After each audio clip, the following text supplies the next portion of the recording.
This is the Midday Show with Chris Kennedy with special guests Wink Martindale, co-hosted by Jason Nadel, Ronald Onion, and Jason Kelly. Take Horror. one.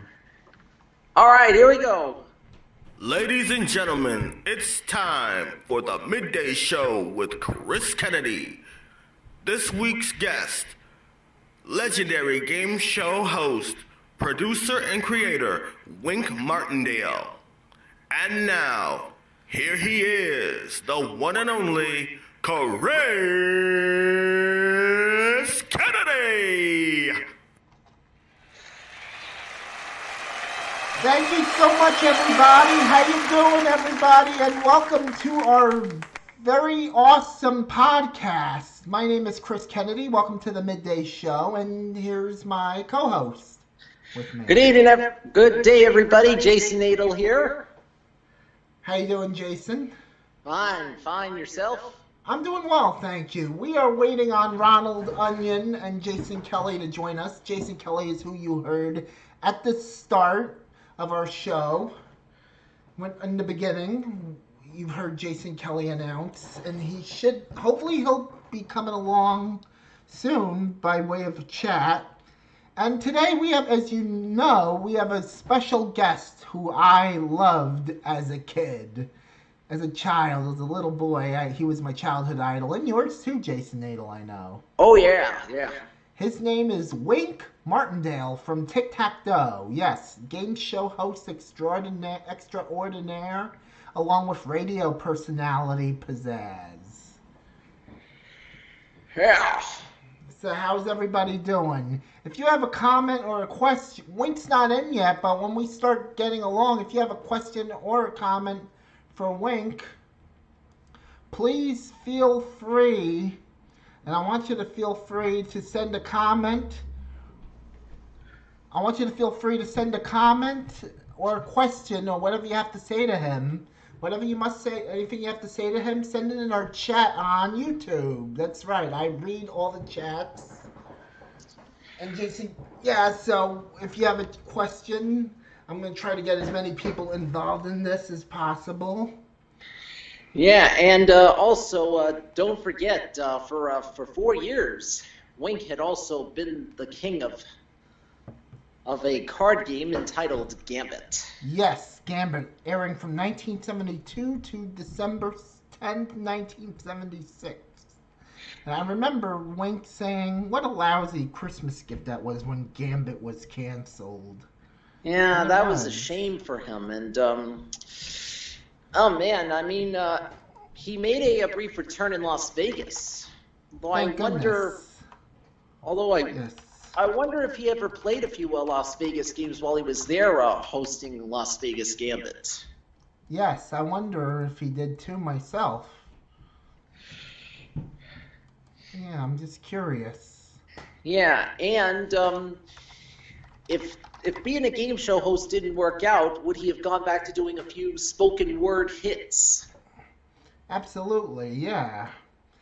Last I heard, he once did a spoken word called Deck of Cards. Yes, indeed. And, and I'm just curious, had Det gone on another season and they would have had to switch out of Lifetime because it was skewing too male, what other network might they have considered going to? Yes, I think they tried ABC and syndication.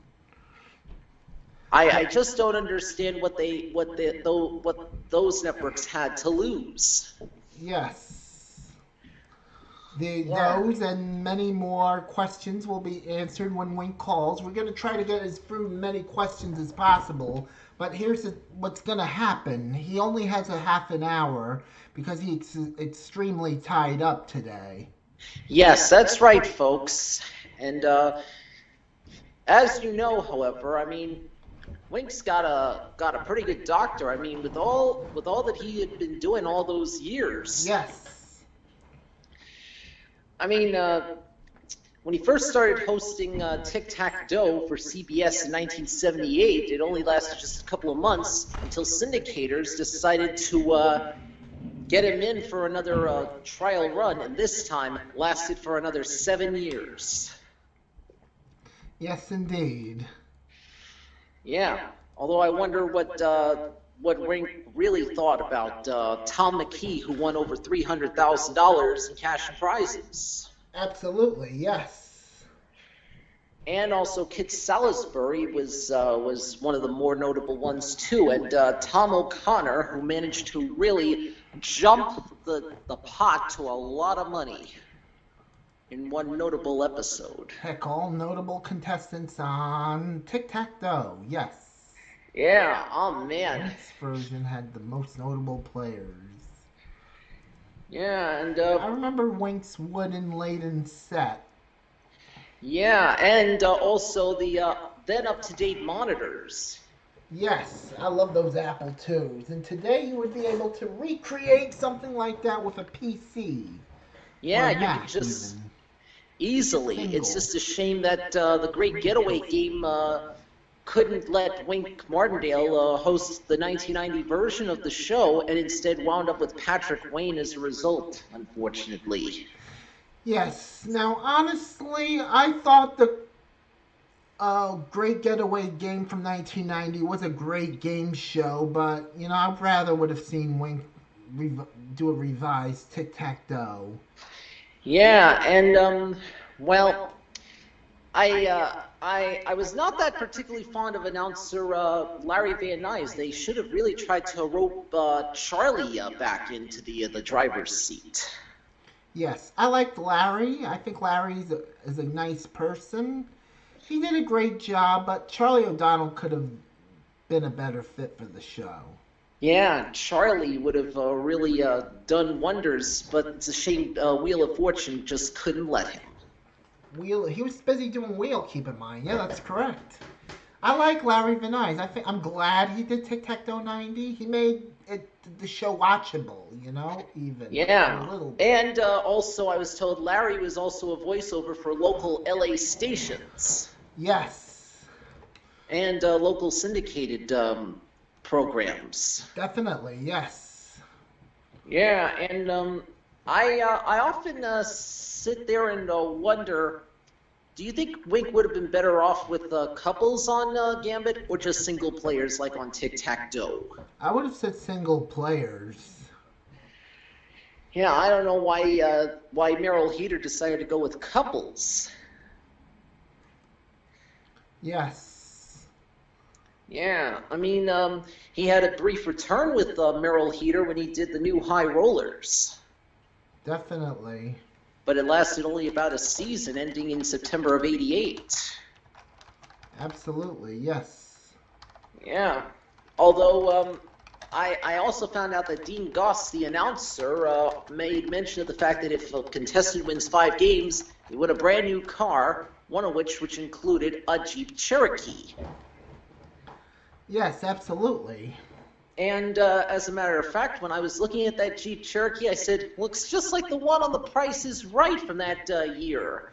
In a notable episode where Annie was trying to play for it, and then when she won the game, she went cavorting around the stage. Yes, indeed.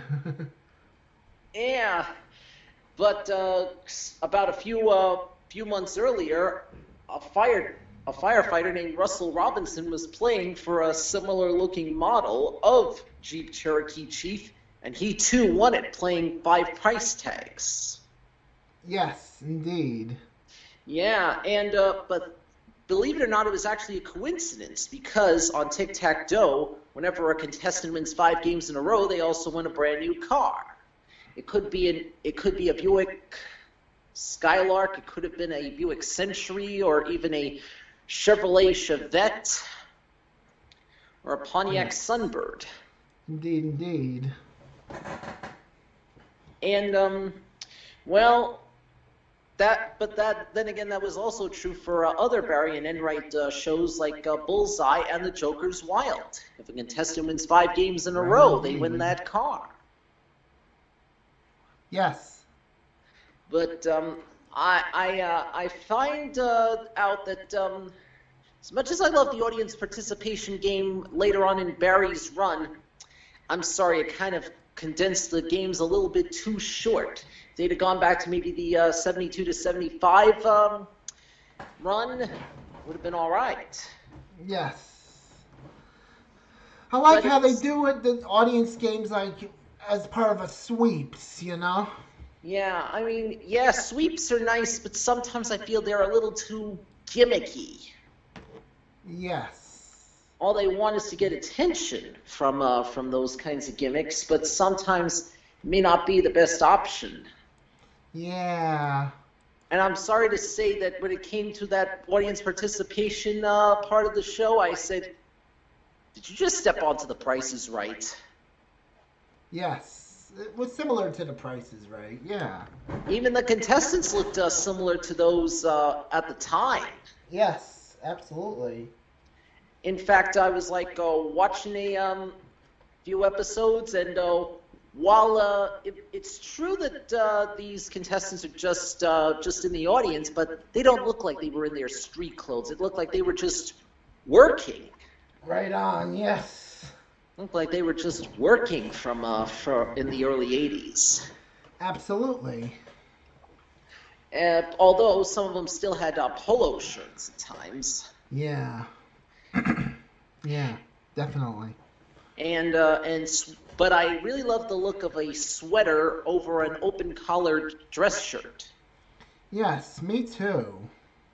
Yeah, but I wonder I wonder how Wink did with the show Password Plus, Me too. because last I heard the people there said he just wasn't any good. Wow. Unfortunately, I thought he was great. Yeah, and Gene Rayburn. Oh boy, it was the battle of the game show hosts. Yes, it was like circus to see. Yeah, I mean Tom Kennedy, Wink Martindale, Gene Tom Rayburn. just caught in the middle of it all. Yeah, and also Tom's brother Jack was a contestant. Yes, I remember that. Yeah, Tom's brother Jack Nars. Which caused Tom Kennedy to be a contestant for an episode. Yeah. You know what they always say, the brothers that play together stay together. And, Yes, that's correct. Yeah, and also when Wink Martindale was hosting, did you honestly think what did he honestly think about Julie Claire, Det's announcer? Yeah, I wonder about that too. Julie Claire. Yeah, should they have gone for someone a little more professional, like maybe Burton Richardson? Or even Randy West at this point. Yeah, Burton, Randy, even maybe Bob Hilton. Yeah. Yeah, and what made Wink sometimes say, and now let's meet today's contestant. Yeah. I noticed that on certain episodes. Yeah, several times that would be the case, but then it would be the regular, and now let's meet today's contestants. Yes, usually. And then they would reveal a reason for being in debt. Well, it's up to Wink to try and get them at least a bit out of debt, as much as they can. Absolutely. Yeah, and at least he made things fair by averaging their debt out so that they can have a fair chance to play. Yes, indeed. Yeah, and also I think Bet Your Debt was. I don't think it should have been called Bet Your Debt. I think it should have been called Get Into the Plus. When they try to bail themselves out of debt, basically, they could try to get something back for all their troubles. Right.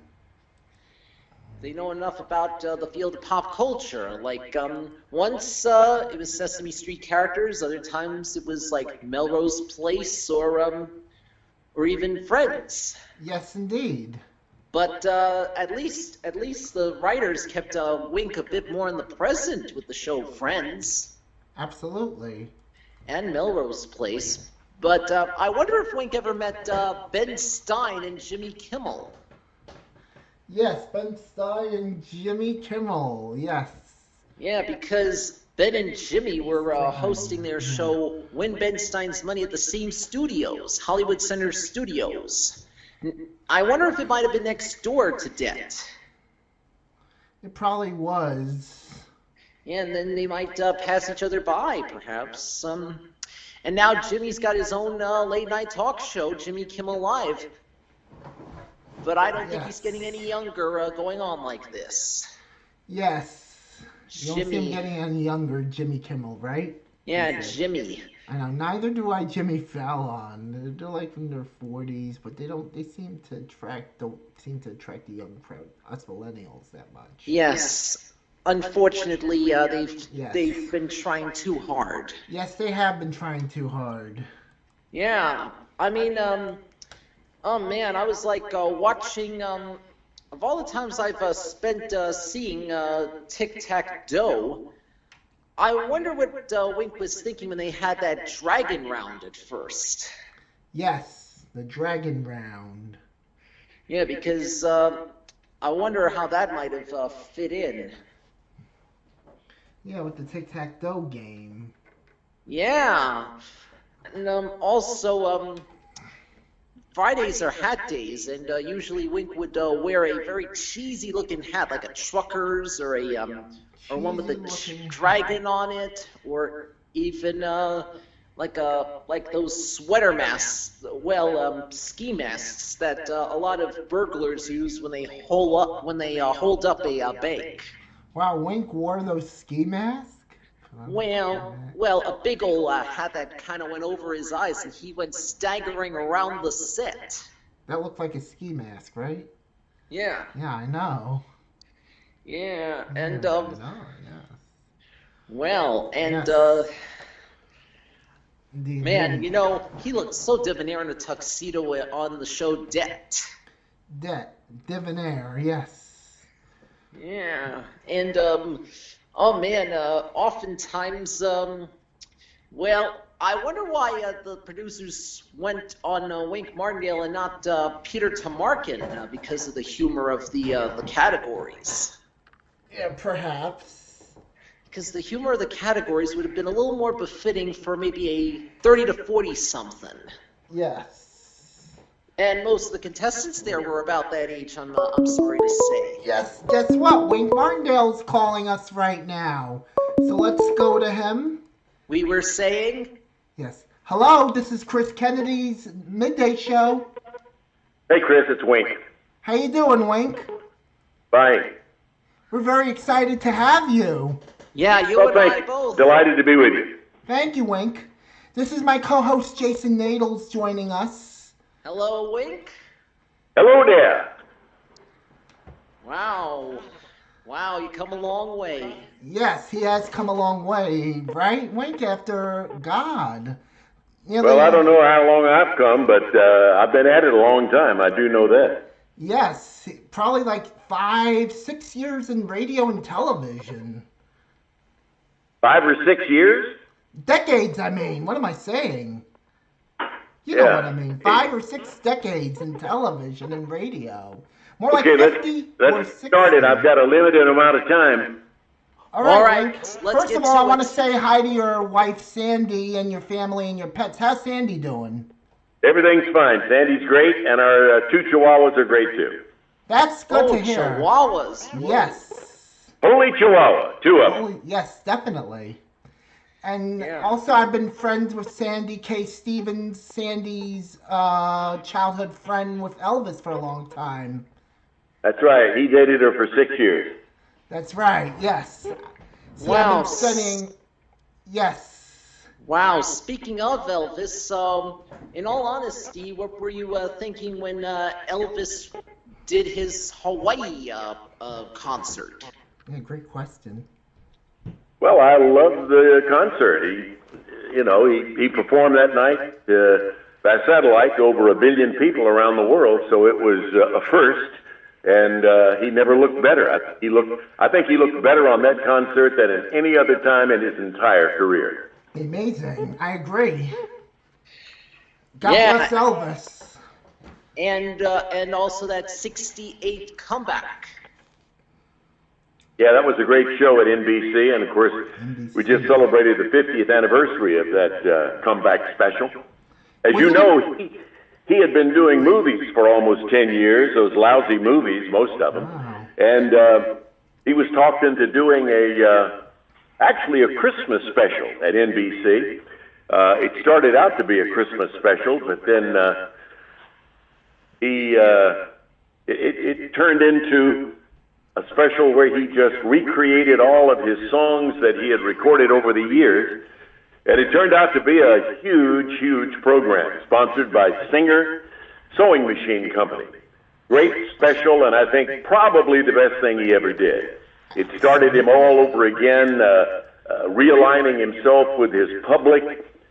They got to know him again. He went the following year in 1969 to Las Vegas and started a series of concerts there that went on for almost 10 years and just completely recreated his entire career from start.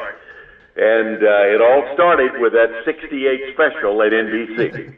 I think that's wonderful. Yes, and I wonder how many Elvis questions you might have had on those programs that you hosted. Like Gambit and Tic-Tac-Toe, for instance. Oh, I wouldn't have any idea about that. I'm sure we had a few, but I wouldn't know how many. Wow. I would think they would involve Elvis questions in your game show since you had a background on Elvis. Yes, I saw one on Gambit.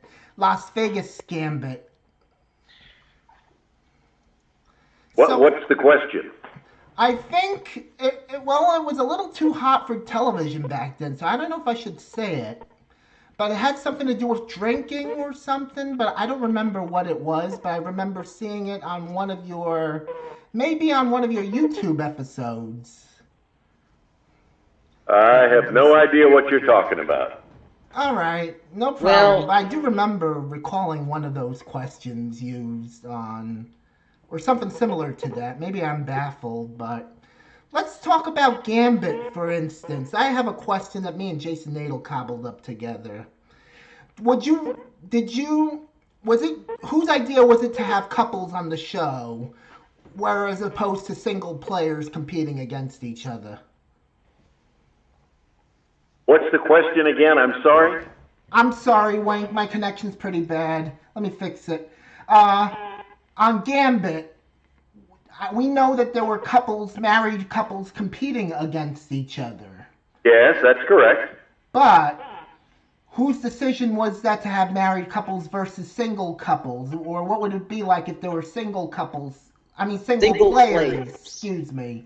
Single players. Well, I don't know. The decision was made by the producers, Merrill Heater and Bob Quigley. That's Heater right. Quigley Productions. Yes. And when the show was devised, when it was created, they felt it was better to have two married couples competing, I suppose, rather than singles. And that's the reason, no more, no less. Wow. Amazing. Whoa. That answers our question there. You got to remember that on Gambit, it gave before they gave their answer to the question, yes, they were able to get their heads together to come up with one single answer. So it could be that Heater Quigley felt like the husband or the wife would know more about a particular subject than the other, and so they get their heads together, and then they had a few seconds to think, and then come up with a single answer. So that made it, I think, a much better competitive spirit. Wow, that's amazing. Wowee. And in all honesty, after working on Gambit for 4 years, were you honestly thinking about still thinking game show host even before Tic-Tac-Toe came in? I don't know whether you're too close to the mic or the phone or what, but I'm having trouble understanding what you're saying. Can you repeat your question, Jason, for him a little clearer? it was after Gambit ended in 1976. Were you still thinking about being a game show host even before continuing onwards as a game show host even before Tic-Tac-Toe came around? Well, sure. When I left Gambit, because the show lasted almost 5 years on CBS, and by then I had a good reputation as a game show host, so there were several producers who were looking to hire me, and the show that the first successful show after Gambit, of course, was my long run on Tic-Tac-Toe. So when I left Gambit, I really had a choice of 2 or 3 different shows that I could have hosted, and my choice was to do Tic-Tac-Toe, and it was a good choice. Wow. Yes. And speaking of Tic-Tac-Toe, let's talk about that real quickly.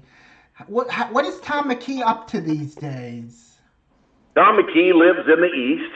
He lives in Virginia. Cool. I still see him once a year when he comes to California to play in a golf tournament. And we usually have dinner while he's out here with his wife, Jenny. And he is a very successful real estate magnate back there. He's been very, very successful, and I'm not surprised because I guess you might say he's as successful at what he's doing now as he was those 48 straight days that he was successful on Tic-Tac-Toe. Very good, yeah. Do you remember Kit Salisbury and Wilbur Hicks and other contestants like, what was that guy's name? Something O'Connor, Jason? Yeah, Tom O'Connor. I was watching a special from 1981 where you made light of the situation that Tom O'Connor and another contestant managed to jump the pot to an unheard of $32,000. Yeah, that did happen. I don't remember saying that, but I know the pot got larger than $32,000 over a period of time.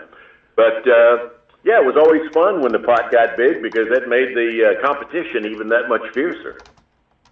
Yeah, and that competition was fierce indeed. And last I heard, the last game show you did, Debt. I found out the reason why it got canned after only 2 seasons was because the show was skewing too male for Lifetime's tastes. Would you have shopped it to another? Would you have asked the producers to shop it to another network so it would have been a little, could have gone on for a few more seasons? Well, I thought it had too short a run. I thought it was an excellent show. Paying off young people's credit cards was a good idea. I don't know whether the producers shopped it around. I'm sure they did after it was canceled off Lifetime. But one reason that the show was not as good, if you will, in the second season as it was the first was because we had a couple of lawsuits pending. One from the producers of Jeopardy, who felt a segment of the show was too close to Jeopardy, so we had to change the format of the show the second year over the first year. And also we had to stop using the colors on a Bank Americard. And we had to stop doing that. So the look of the show changed, and a lot of the content of the show had to be changed in the second season. Otherwise, had those things not occurred, I think it would have had a chance at a longer run. It's one of my favorite shows, though, Dad. I thought it was a terrific concept. I understand, yeah. I'm but what were you personally thinking of announcer Julie Claire? Because I heard her voice on the show. Who? Julie Claire, the announcer, he's saying. Remember the lady who announced it? I don't even remember who the announcer was on that show, to be honest with you. Wow, it was a girl named Julie Claire, a lady named Julie Claire. Okay, you know that, I don't. No problem. She was just asking what was your opinion about her. But whoever it was, the person did a good job. Otherwise, they wouldn't have been selected to be the announcer. I think she was probably one of the first announcers to enter the game show world. Yes. Yeah, but then again, we currently have Randy Thomas, who just did the Academy Awards this year. Yeah, but I'm saying that the announcer on on debt was one of the first. Yes. Yeah. Now it's commonplace. Like you say, the gal who did the Academy Awards, she's been doing it for several years and does a great job. Oh, indeed. Yes. And, I wonder, I've been thinking about something like this. At the same time you were doing Debt, there was another game show that was done by that same producer, Andrew Golder, and that was When Ben Stein's Money. I wonder if you ever met Ben Stein or Jimmy. What's your question? He was asking. Yeah, I know the show, and I know Jimmy, and I know Ben Stein, but what is your question? I wonder if you actually met them in person. If you met them in person. In fact, their show was taped on the stage right next door to ours, so I saw both Jimmy and Ben Stein all the time, and they remain friends to this day. Cool. Wow, wonderful. Very good. Wonderful. Yes. Wink, I want to talk to you about a little-known show that I don't know if you might remember it more than I think you do. It's called The Great Getaway Game from 1990. Travel in New Channel. York City. Yep. What about it? Yeah. I wanted to know, what was it like taping shows on that show for you? Well, that was produced by a very good producer named Dick Brockway, and I didn't do the pilot. The pilot was done by somebody else, but they selected me to do the series, and it's the only time I've ever taped a show, a game show series in New York. Had to fly from L.A. to New York on weekends to tape 10 shows, and I enjoyed that. It only lasted one season, but it dealt with, I think it was on the Travel Channel. Yes, it was. Obviously, because it was the Great Getaway Game, and it dealt with getaways to here, there, and everywhere. And it was just a good show. It was, I thought, a good format, good concept, and it was fun to do, and it was a delight working for Dick Brockway, the producer. Ah, Dick Brockway.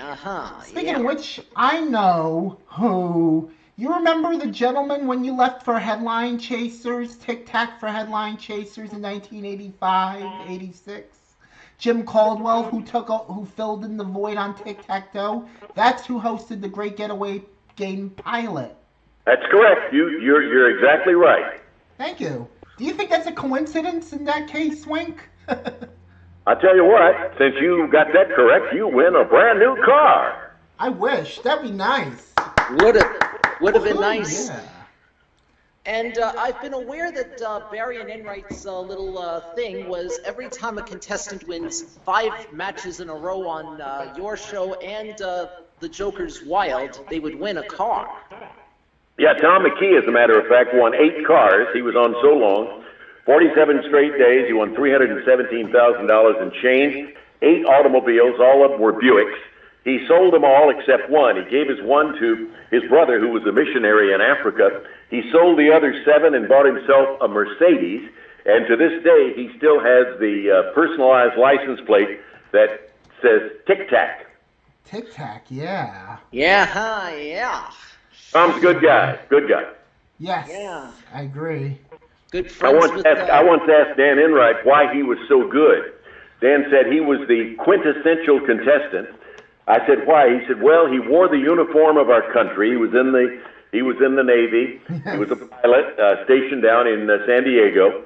He had a beautiful wife named Jenny who just happened to be pregnant, and she sat in the audience for every show taping. And he had an incredible knowledge of trivia. And so he was just the quintessential contestant for a game show. Yeah. Well, and did you life. like it when they would shuffle the categories after every question was asked? Say that again? If we remember, I'm going to clear up this up if that's all right with you, Jason Adel. Before on Tic-Tac-Toe, the rules were and especially in the originals series back when it was on NBC, back in the black and white days, or the colored days with Jack Barry or whoever hosted, every question, the subjects shuffled after both players had their turns.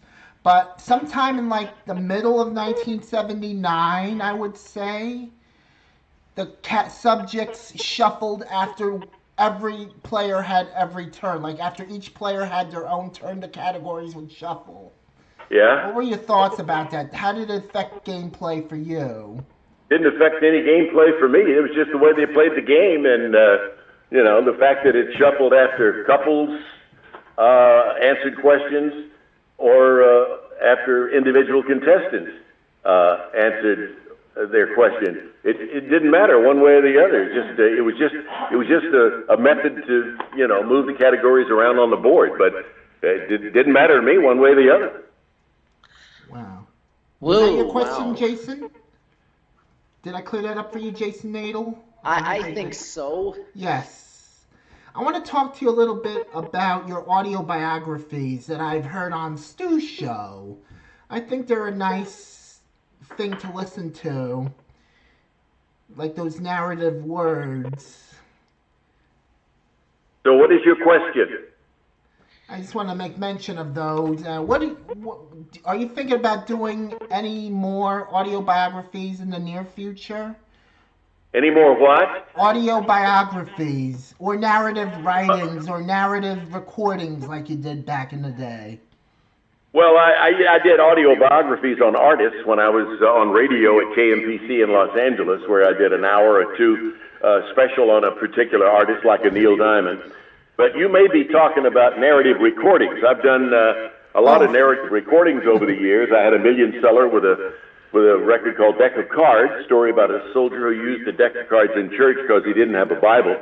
And more recently, I did a patriotic narrative called I Stand for Everyone. And by the way, anybody listening to you can go to my website, winkmartindale.org, and see all of the things that I have available, including my book and my bio and pictures. And just go to winkmartindale.org, O-R-G, or winkmartindale.com, either one. Wink, I love the Deck of Cards one especially. Now, Wink, I want to read a comment and a question to you from my other co-host who couldn't make it today, Ronald Onion. He says, Mr. Martindale, I am a huge fan of your career and game shows, especially Tic-Tac-Toe and Gambit. My question is, what in your opinion makes a good game show contestant and host? Also, which one of your game shows would you like to be revived? Well, if I had my choice, it would be one of two shows, actually one of three. Yes. First choice would be Tic-Tac-Toe. I'd love to do that again, and I wouldn't be at all surprised. Excuse me, they brought it back. No problem. My second choice would be High Rollers with the dice, and my third choice would be Gambit. And as far as what makes a good game show contestant, I think it's somebody who has a good a knowledge of trivia of all sorts. A person who's outgoing, a person who likes to obviously play games, and a person who just likes to have a good time. Yeah, Exactly. I'll just bet you've had plenty of those hosting. Yeah, I have. I've seen a lot of good contestants, and I've seen some bad ones too, but more good ones than bad, I can say. Good to hear. We'll get to bad contest. What makes a bad contestant later on? That's for another day. Well, somebody who gets tested to be on the show and passes the test, but really and truly shouldn't have passed the test. But they squeak by sometimes. They just get by the judges who pick the contestants for a game show. But that doesn't happen very often because you got to go. In order to get on a show, you got to come in and take a pretty rigid test to prove you know not only how to play the game, but that you have knowledge that makes you eligible to be on the game. So that because the better the contestant, the better it makes the host look. But mainly, the better the contestant is, the better the show looks. Very good. We got somebody calling in. It's our other co-host, Jason Kelly, and he's got a question for you. Stand by, Jason. We're going to get you on. Hold on, Wink. 1 second. I'm sorry. Jason, Hi, Jason. How you doing? Say hi I'm to good. Wink. Wink's on the air. Say hi to him. Winker, Hi, Jason. how you doing, sir? Man, it's great to have you here with us today. Thank you. It's my pleasure.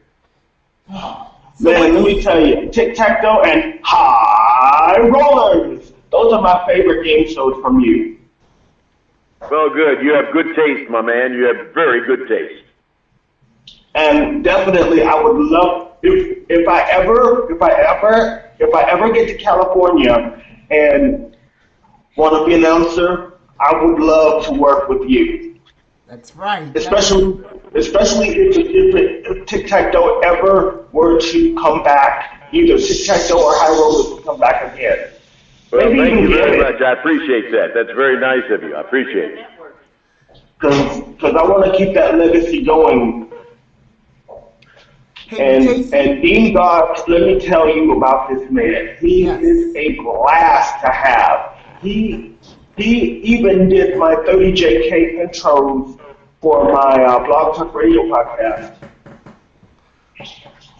You know, guys, I can't understand. I can't understand what you're saying. I'm There's sorry. We got connection echo and so much problems. something that I can't understand. Jason Kelly was saying that he liked Dean Goss so much he was in touch with him for another number of years, and he was working on his radio show too, his Blog Talk Radio show. Yeah, is there a question? Yeah. He wants to know. You ask him the question about Dean Goss. You have a question about Dean Goss, right, Jason Kelly? I had a statement, He has a comment. and I had a statement about him, and I love his energy. I love his delivery, and it was a blast to have working on my intro for my show. He said he was a blast, and he did a great job working on his intro. And he says you're lucky to know to have worked with Dean Goss in the past with High Rollers. Dean Goss, I only worked with once, and I believe, if I'm not mistaken, he's on the radio in San Diego. Yes. Sure is. But I haven't seen him in years. He's a professor now at Palomar College. Young man, The you last need time I to talked with him. start away from your phone or what you're speaking on because you're echoing too loud and it's hard to understand you. So please stand a little farther away from what you're talking into. Sandy, is that you? Yes, that's me. Thank you, Sandy. I appreciate it. I'm away from my microphone. Everybody back away from your microphones so they can clearly understand us. Okay, well, how's this? Now, I also have a question. If I can find my questions here. Okay.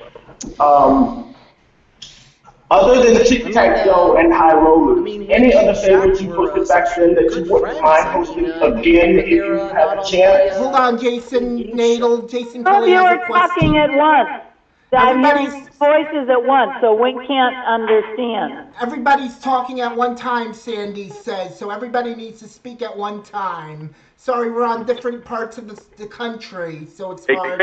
Hey, Chris, I got to tell you, I got 5 more minutes, and I got to get out of here to go to my doctor's appointment. No problem. Right. Let's let Jason Kelly ask his question. Jason Nadel ask his question. I'll ask my question, and then we'll call it a day.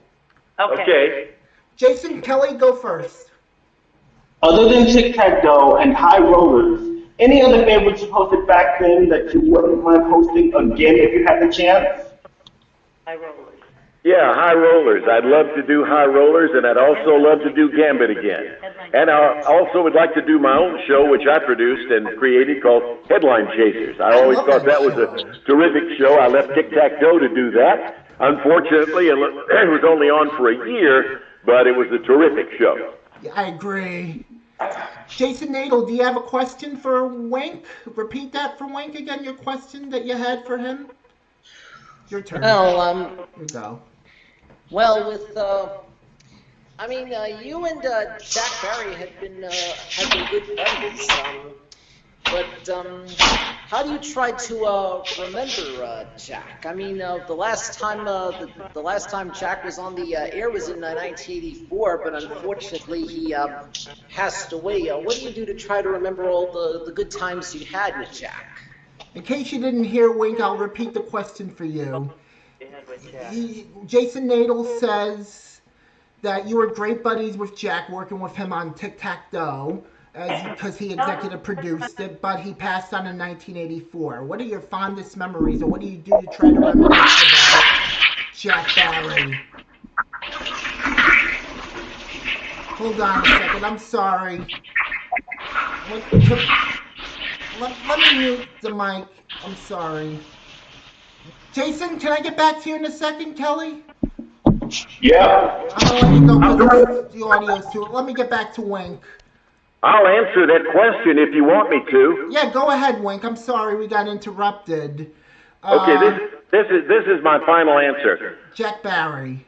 As far as Jack Barry is concerned, Jack was a very dear friend. He and Dan Enright, of course, selected me over a lot of other hosts who auditioned for Tic-Tac-Toe. I was always appreciative of that. We had many, many wonderful dinners in the studio when he was taping Jokers Wild at CBS and I was taping Tic-Tac-Toe. And we had several dinners in Los Angeles outside of CBS. But he was always a good person, he was a nice person, and he always treated me with kindness, and I appreciated the fact that he had given me that job. We're still good friends with his wife. And we're still good friends to this day with his widow, Patty Barry. That's awesome to hear. Wink, I know you've run out of time. Our time is up. Yeah, that's right. Now let me say it. Are you ready? Yes. Your time is up. Your time is up, and our time is up, and we thank you for tuning in to the Midday Show. Stay with us for a few more minutes. Wink, I just want to say thank you so much for bearing with us. You're very welcome, Chris. Thank you. And Jason, And Wink, thank you. And sorry Ron couldn't be there, but you guys have a great weekend. You too. We have to do this again, maybe in May or June or whenever you're free. Do a part two. Thank You're you. welcome. Let's do a part two. Bye-bye. Bye-bye, Wink. Goodbye, Wink. So long. Yeah, we'll do a part two hopefully sooner than later. Yeah, and I hope we had a good interview with Wink. I really do. Yeah, I mean, oh man, him and Jack, good buddies. Wow. Yeah, what I would give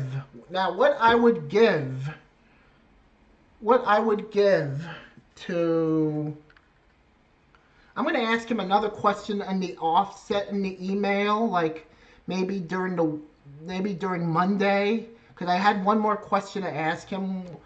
What would your thoughts be about taking your game shows? Because I know he's been having trouble with the television market. And I wanted to get in game shows. I have a couple of original concepts myself. Yeah, and also I've had a few other thoughts. I mean, about meeting the other game show hosts at CBS Television City in Hollywood. Yes, definitely. Who amongst the hosts has he grown closest to? Who amongst the hosts has he grown closest to? It's hard to say. Because by 1974 standards, there were a lot. I mean, Gene Rayburn, Jack Barry, Bert Convey, Jack Nars. Yes. And also, Carol Burnett did her legendary talk show there too. Absolutely. Yeah, Carol Burnett, and also Tony Orlando. Tony Orlando, wow. Yeah, I mean, whenever he went to CBS in Hollywood in 1974, he shouldn't have been too surprised if he passed those people by. Yes, I want to, yes indeed. Now I want to thank John Ricci Jr. for setting up this interview for us. John, wherever you are, thank you very much. We appreciate his help. And without him, it would have been a little hard to get a little Wink because he's busy and he's rusty.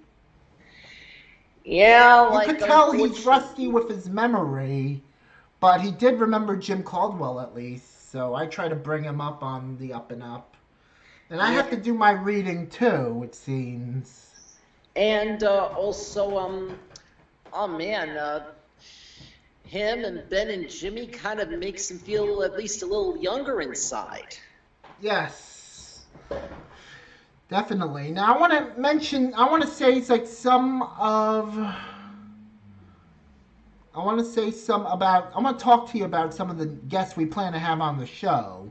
We plan to have Roger Dobkowitz from The Price is Right. Man, a long-time staffer who had his humble beginnings before he left in 2009. Yes. We plan to have Roger Dobkowitz here. We plan to have Lisa Schlitt from Jeopardy, the power play as she was on Jeopardy. And with any luck, I might get Alex Trebek on the show. Yeah, and I'm trying to get as many guests as possible, and we're trying to clean up our connection, so bear with us. yes, and I'm also and I might have plenty of questions for those people. Like for Roger, I've had a few plans of questions. Like you first got started as a program staffer on the show, but Yes. I never would have imagined you'd become the producer starting in I believe 1979 as the new associate producer. Right. And what was it like working with Phil Wayne, the actual son of the show's executive producer Frank?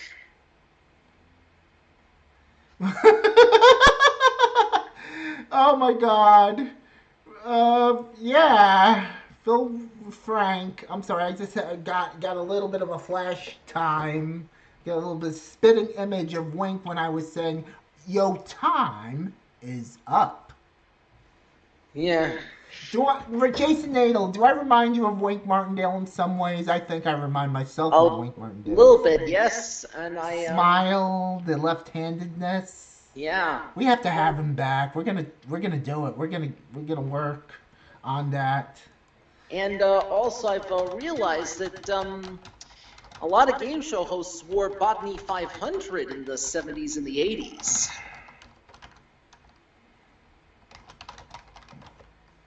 Yes.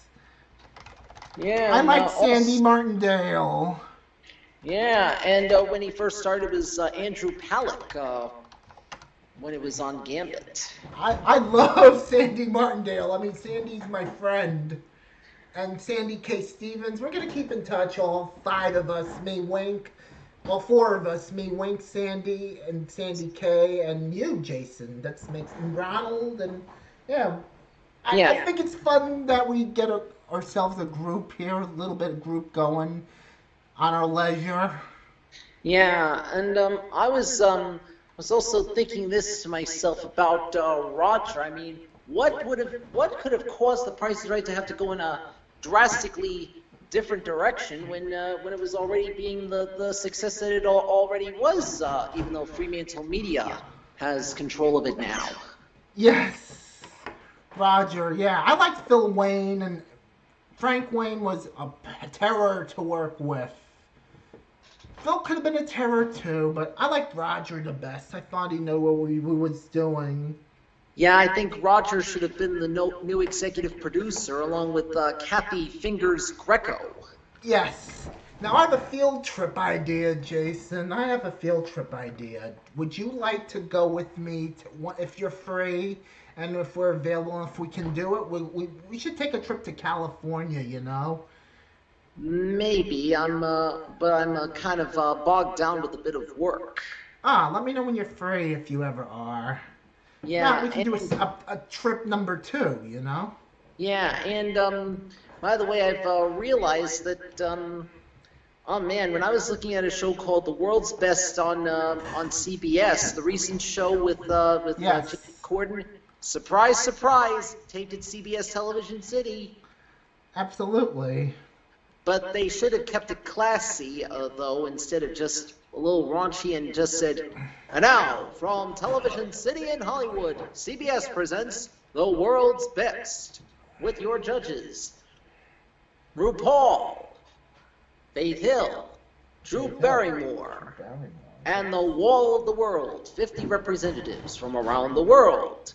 And now, from Studio 36 at the legendary Television City in Hollywood, please welcome the host of the world's best, James Corden. James Corden, woohoo, yeah.